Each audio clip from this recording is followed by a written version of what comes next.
la SNCF, la quasi-totalité des accidents sont dus à un non-respect du code de la route.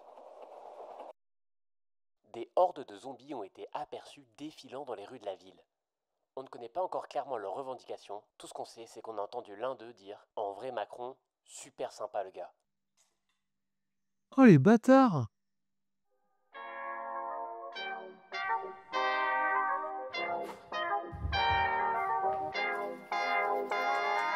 Ladies up in here tonight. No fighting. We got the refugees. No fighting. No fighting.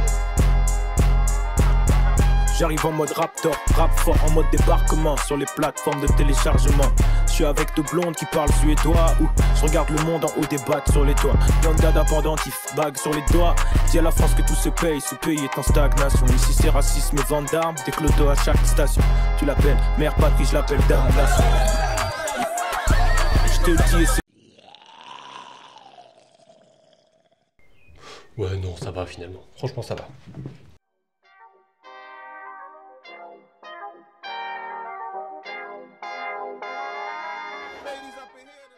Quand Robert Kirkman commence à penser The Walking Dead, c'est pas encore le monstre narratif qu'on connaît aujourd'hui. C'est un scénariste encore jeune, ambitieux, biberonné à George Romero, aux comics de super-héros et à la culture pop du Midwest américain. Et c'est dans le Midwest américain qu'Elisha Otis a inventé le frein de sécurité pour les ascenseurs. Et le mec s'appelle Otis. Comme la marque des ascenseurs.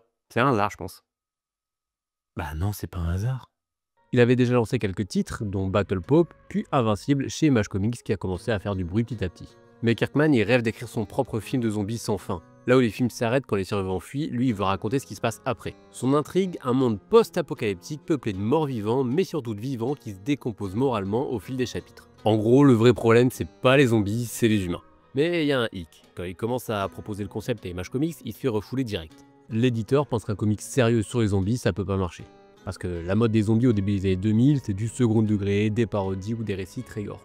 Pas du tout du drame psychologique ou du survival humaniste. Alors Kirkman, il décide tout simplement de mentir. Il revient vers Image en disant Ok les gars, en fait les zombies c'est qu'une première couche. En vrai le twist c'est qu'il y a une invasion extraterrestre derrière. Les aliens ils utilisent les morts pour affaiblir l'humanité avant d'attaquer. Voilà pourquoi les zombies ils sont là. Et là, Eric Stephenson, l'éditeur exécutif chez Image, il mord à l'hameçon. Le projet est validé et Kirkman promet de révéler le twist alien dans les futurs numéros. Et spoiler, bah il le fera jamais. Il a jamais eu l'intention de faire intervenir des aliens, c'était un vulgaire mensonge. Comme mon père qui m'a dit qu'il partait chercher du lait finalement. Quand on lui reparle plus tard de cette entourloupe, bah ça le fait rire. Je savais que s'il me demandait de raconter une vraie histoire de zombies, il dirait non. Alors j'ai inventé cette connerie pour leur faire dire oui et ça a marché. Tony Moore, ami de longue date de Kirkman, ils ont grandi ensemble dans le Kentucky, est chargé de mettre en image les 6 premiers numéros. Son style est expressif, organique, hyper détaillé et à la croisée du cartoon et de l'horreur crue. Il donne au monde de Walking Dead un relief grotesque, une violence palpable et une touche un peu pulp, ce qui rend le début inoubliable. Mais l'aventure avec Moore elle dure pas. Des différents créatifs et financiers vont rapidement émerger. Moore quitte la série après l'arc Days Gone By, les 6 premiers numéros en gros, bien qu'il reste copropriétaire légal de la franchise. Il poursuivra Kirkman en justice en 2012, l'accusant de manœuvre pour lui retirer une partie des droits. Mais là je vais un peu vite en besogne, on en reparle plus tard. C'est Charlie Adler, artiste britannique passé par 2000 AD qui reprend le flambeau dès le chapitre 7. Son trait est plus brut, plus terre à terre et colle à merveille à l'évolution du récit. La série elle bascule alors dans une ambiance plus sale, plus désespérée mais aussi plus intime. Adler restera jusqu'à la fin, réalisant plus de 170 numéros, ce qui est colossal dans le monde du comics. Et en plus j'ai une dédicace d'Adler. Elle est belle hein? Je suis plus fier de ça que de l'entièreté de ce que j'ai fait dans ma vie. Sauf de la fois où j'ai déglingué 1 mètre de Ricard en 1 minute 16. Ça c'est inégalable. Adler dira lui-même, j'ai trouvé dans Walking Dead un terrain de jeu d'une richesse psychologique inédite. C'est pas un comics d'action, c'est un opéra moral. Le premier numéro il sort en octobre 2003, c'est un comics de 22 pages tout en noir et blanc. Et ça parle de quoi? Eh bah ça nous parle de Rick Grimes, un shérif adjoint qui se réveille d'un coma dans un hôpital désert. Le monde est silencieux, couvert de cadavres, il sait pas encore que l'humanité a basculé dans le cauchemar. Dès les premières scènes, Kirkman pose un ton dépouillé, lent, quasiment contemplatif. L'horreur pour lui c'est pas de l'action, c'est le silence. Tony Moore signe des planches hyper détaillées, un peu cartoonesques dans les visages, mais d'une brutalité visuelle remarquable. Les décors sont délabrés, mais au début les zombies sont encore un peu rares, forcément. Le noir et blanc, choix artistique fort mais aussi budgétaire, crée une ambiance crue, quasi documentaire. Le tirage du premier numéro est faible, moins de 7000 exemplaires selon les données de l'époque, mais le bouche à oreille prend vite. Les lecteurs saluent le choix du noir et blanc, qui est rare à l'époque, le ton grave et dramatique, l'attachement immédiat à Rick et une narration sans artifice. Certains comic shops signalent des ruptures de stock au bout de quelques semaines. L'éditeur réimprime le numéro 1, un fait rarissime pour Image à l'époque. Ce qui n'était au début qu'un petit projet marginal devient vite la pépite underground à suivre. À la fin de chaque numéro, Kirkman inaugure une rubrique devenue culte où il répond aux courriers des lecteurs, le Letter Hacks. On peut y voir Kirkman répondre aux questions parfois absurdes des lecteurs, s'auto-tacler, partager les coulisses de l'écriture, provoquer les fans, annoncer les twists ou tout simplement mentir aussi. Ce lien direct avec le public crée un effet de communauté immédiat, une rareté dans les comics d'horreur. Certains lecteurs deviennent des habitués, Kirkman leur donne même du surnom, l'effet est simple, les fans se sentent investis. Je voulais que les lecteurs aient l'impression de faire partie du processus, pas juste de consommer un produit. L'évolution graphique de The Walking Dead, elle est marquée par un paradoxe. De nombreux ajustements techniques, mais une cohérence esthétique remarquable. Après le départ de Moore, l'arrivée de Charlie Adlard au numéro 7 impose un style plus anguleux, rugueux, presque sec. Là où Moore donnait une touche expressive parfois ironique, Adlard il installe un trait austère, réaliste, désaturé dans son émotion même, qui épouse parfaitement l'ambiance du récit. Le noir et blanc devient plus qu'un choix de production, il s'impose comme langage visuel de la série, avec ses silences, ses contrastes bruts et ses scènes d'horreur sans le filtre de la couleur. Les dégradés de gris appliqués par Cliff Radburn enrichissent cette palette minimaliste en apportant profondeur et texture sans trahir l'économie du trait. Adlard n'est jamais seul à la manœuvre. Au fil des années, des artistes comme Stefano Gaudiano viennent l'épauler à l'ancrage, assurant une cadence plus fluide lors des périodes de double parution mensuelle, tout en gardant une ligne graphique unifiée. Le trait d'Adlard, c'est la voix visuelle unique de Walking Dead, au point de rendre l'univers immédiatement reconnaissable, quel que soit l'arc ou l'année. Y a rien qui ressemble plus à Walking Dead que Walking Dead. À part le suicide collectif de Jonestown et Mon Noël 2005. Sombre histoire d'intoxication lactose. Chaque nouvel arc n'est pas qu'un décor ou une menace, c'est une tentative de créer un monde, une expérience sociale testée à l'extrême. La ferme, la prison, Alexandria, le Commonwealth, la foire à la saucisse de Saint-Hippolyte, autant de microcosmes mis à l'épreuve par les vivants autant que par les morts. L'un des principes fondateurs de la série est le refus du statut de protagoniste intouchable. Rick, Michonne, Glenn, Carl, Andrea, tous traversent des transformations radicales, physiques, psychologiques, voire existentielles, et certains meurent là où le lecteur pensait les voir grandir encore. J'ai rarement autant pleuré devant une BD que devant Walking Dead. Cette brutalité assumée ne relève pas du simple choc narratif. Elle construit une forme d'intimité risquée avec le lectorat. En tuant ses personnages phares sans avertissement, Kirkman oblige les lecteurs à s'impliquer émotionnellement autrement. Non plus pour suivre des héros, mais pour vivre une survie collective. Ça nourrit une forme unique de tension, celle où chaque page peut être la dernière pour n'importe qui. Grosso modo, si t'aimes des personnages, ils vont mourir. Et j'en ai aimé des personnages, moi. Tous morts. Chaîne de vie. Enfin, Walking Dead évolue au sein de sa propre temporalité. Le temps passe réellement. Les personnages grandissent, vieillissent, deviennent parents, parfois grands-parents. Des fois, ils vont même perdre des membres, ce qui n'est pas toujours pratique au quotidien, on va pas se mentir.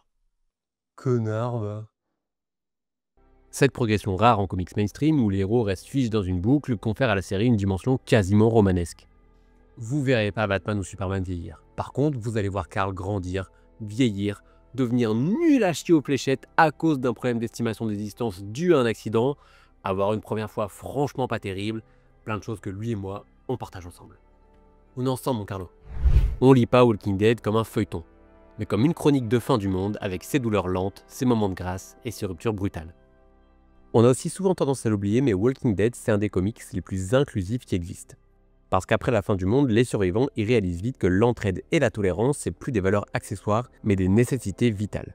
Le récit rassemble des personnages d'origine, de genre et d'orientation diverses, unis non pas par choix, mais par une volonté commune de reconstruire quelque chose d'humain. Et dans son dernier arc, le comics va encore plus loin, en abordant frontalement la question de la violence policière et des classes sociales, montrant que même dans un monde ravagé, certains vieux démons ont la peau dure. Le succès commercial de Walking Dead constitue un cas à part dans le paysage du comics américain contemporain.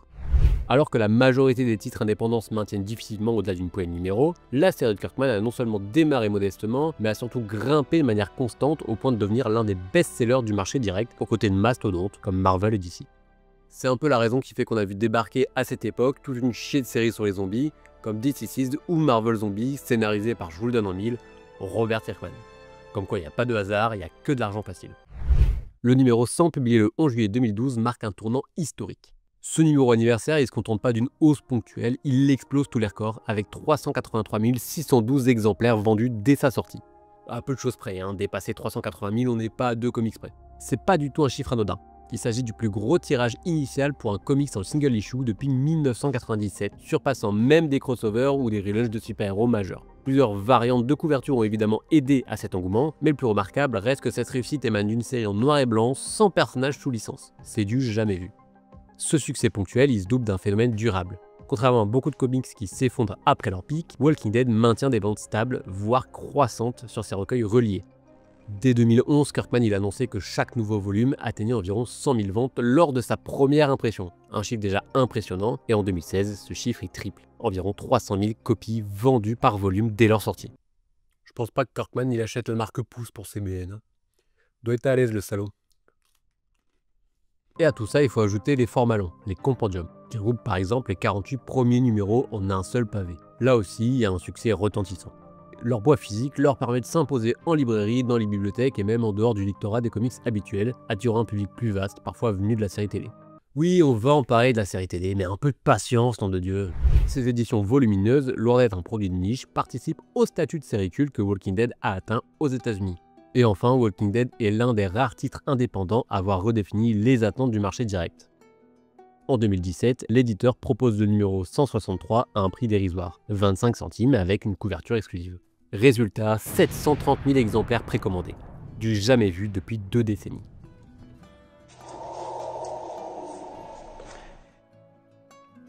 L'un des aspects les plus marquants de Walking Dead réside dans sa capacité à dépasser les frontières linguistiques et culturelles, ce qui est loin d'être systématique pour un comics indépendant américain. Devenu un véritable phénomène mondial, le titre a été traduit dans plus d'une quinzaine de langues et a su trouver un écho fort sur plusieurs continents, notamment en Europe où il a parfois redéfini le paysage éditorial. En France, la série est éditée depuis 2007 par Delcourt, dans un format souple, noir et blanc, calqué sur l'édition originale. Très vite, la série devient un pilier du catalogue Delcourt. Le succès n'est pas marginal, selon les données fournies par l'éditeur, Walking Dead est de très loin le titre numéro 1 du comics américain en France, atteignant près de 5 millions d'exemplaires vendus en 2018, tout format confondu. 3 éditions cohabitent aujourd'hui en France, la classique qui ressemble à ça, la deluxe qui ressemble à ça que j'aime beaucoup, et aussi la version double publiée par le regretté France Loisirs, Petit ange parti trop tôt. Mais ce phénomène il n'est pas isolé, la popularité du titre entraîne dans son sillage l'essor de tout un segment éditorial.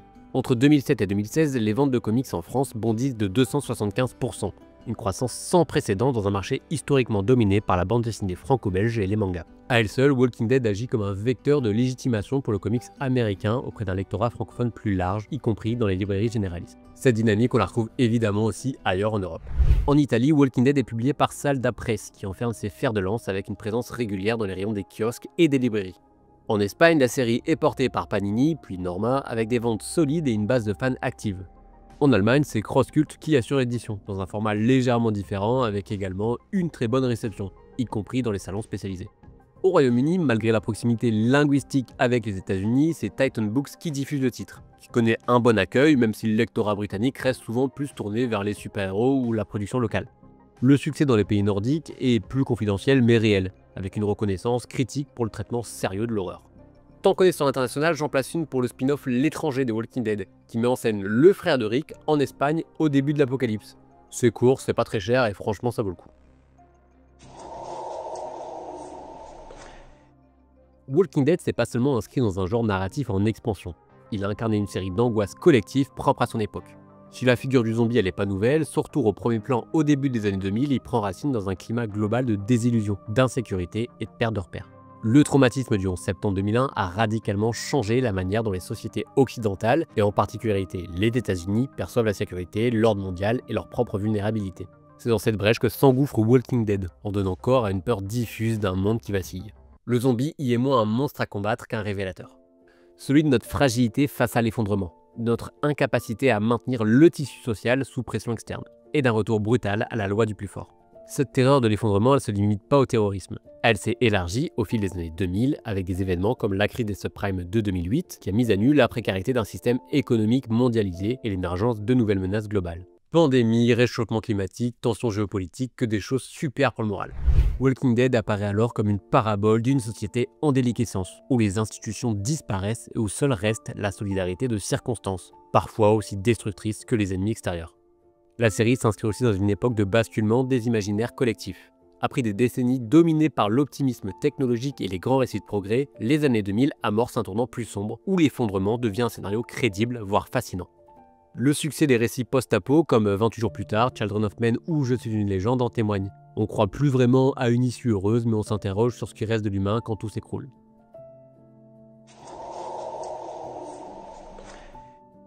Abordons l'éléphant au milieu de la pièce, la série télé. C'est le réalisateur Frank Darabont qui adapte les premiers volumes de la BD en 2010 pour AMC, chaîne câblée alors en pleine expansion. Kirkman il est impliqué, mais Darabont donne le ton. Réaliste, oppressant, avec une première saison courte mais marquante. Et là, le succès il est immédiat. La série télé s'éloigne rapidement du matériau d'origine, notamment avec l'introduction de personnages inédits comme Daryl, qui est devenu emblématique. Du coup, AMC, bon cochon truffier, flaire l'or et multiplie les saisons. À son apogée, vers la saison 5, Walking Dead bat tous les records d'audience sur une chaîne câblée, dépassant les 17 millions de téléspectateurs pour certains épisodes. Un exploit absolu pour une série de genre. Mais les bonnes choses ne durent jamais, et comme le destin est un marionnettiste bourré, au fur et à mesure des saisons, la série devient nulle à chier. Nulle à chier, ouais, on peut le dire. Il faut le dire même, c'est important. Rythme inégal, arc narratif étiré, structure répétitive, départ successif des personnages principaux, le public se lasse. Ce qui était une série sur la survie humaine dans un monde post-apocalyptique devient une série de conflits internes sans fin. L'effet de surprise s'érode et avec lui l'engagement des fans. Pour maintenir l'intérêt, AMC lance une stratégie de fragmentation. Spin-off à l'appel, extension d'univers. Fear the Walking Dead en 2015 qui raconte les débuts de l'épidémie sur la côte ouest, puis viendront The World Beyond, centré sur des ados dans un monde post-apo, et probablement une des pires choses qui est jamais arrivée à la licence. Il y a un des personnages principaux qui se bat avec une putain de corne de Triceratops, on s'en branle. La série anthologique Tales of the Walking Dead, Dead City avec Maggie et Negan à New York, et même Daryl qui part faire le tour de France, ouais, pourquoi pas. En 2024, une mini-série réunit enfin Rick et Michonne dans The One Who Lives, prolongation d'une promesse vieille de plusieurs années. Et pour le coup, celle-ci elle est pas si mal. Franchement, c'est ok. Si l'impact de la série télé n'égale pas sur la durée la cohérence de la BD, il reste indéniable qu'elle a popularisé la franchise à une échelle mondiale, contribué à transformer les zombies en figure culturelle dominante du début des années 2000. Une série qui a donc démarré fort, décliné très lentement, mais laissé une trace profonde. Mais en vrai, on s'en fout de la série, nous on est là pour parler de bande dessinée, donc les jeux vidéo. En 2012, alors que la série télé bat toujours des records d'audience et que le comics poursuit son ascension, un nouveau média vient compléter tout ça, le jeu vidéo. Développé par le studio américain Telltale Games, le projet prend tout le monde à contre-pied. Pas d'action frénétique, pas de mécanique de tir, à la place, un jeu narratif en épisode où le choix des joueurs influence directement le destin des personnages. La première saison met en scène Nelly, un homme condamné pour meurtre, et Clementine, une fillette qu'il prend sous son aile dans un monde effondré. Le succès il est immédiat. Le jeu est récompensé par de nombreux prix, le titre impose une nouvelle manière de raconter l'apocalypse. Émotionnelle, lente, tragique. Et pour info, le titre est totalement canon avec l'univers de la bande dessinée. Donc si tu veux tout connaître de l'univers Walking Dead, tu te dois d'y jouer. D'autant que les jeux sont sortis il y a un moment, ils coûtent pas bien cher maintenant. Le studio Telltale, en difficulté financière, ferme brièvement ses portes en 2018, menaçant l'achèvement de l'histoire de Clementine. Finalement, la dernière saison est sauvée et publiée en 2019 grâce à Skybound Games, permettant à cette saga de se conclure avec dignité et émotion. Mais c'est pas la fin de l'aventure pour Clementine, et heureusement. Elle revient en 2022 dans une nouvelle trilogie en bande dessinée publiée par Skybound Comet. Cette fois, c'est plus un studio de jeux vidéo, mais une autrice, Tilly Walden, lauréate d'un Eisner Award, qui s'occupe de cette trilogie. Un choix audacieux, loin des canons habituels de la licence. Dans ces nouveaux récits qui prennent place juste après les jeux vidéo, on retrouve Clementine à l'adolescence, plus endurcie que jamais, bien décidée à construire un avenir dans un monde qui ne veut plus en offrir. Le style graphique tranche avec la mise en scène habituelle des zombies, moins gore, plus émotionnel, presque contemplatif. En tant que fan, on y retrouve une héroïne fidèle à ses origines, tout en la voyant évoluer dans une direction plus intime, presque poétique.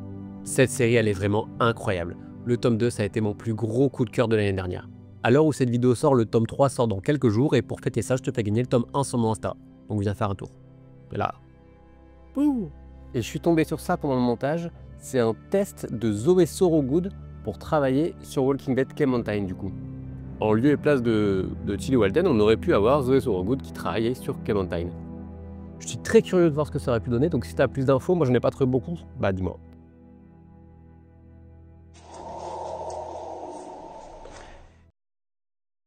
L'histoire éditoriale de Walking Dead, elle est jalonnée d'événements singuliers et gestes marketing inédits qui témoignent de l'ampleur du phénomène et qui y vont sûrement contribuer beaucoup. La série, elle s'est construite sur une capacité à créer l'événement tant auprès de ses lecteurs que de l'industrie. Un exemple emblématique de cette stratégie, c'est le Walking Dead Day, organisé le 13 octobre 2018 pour fêter les 15 ans de la série.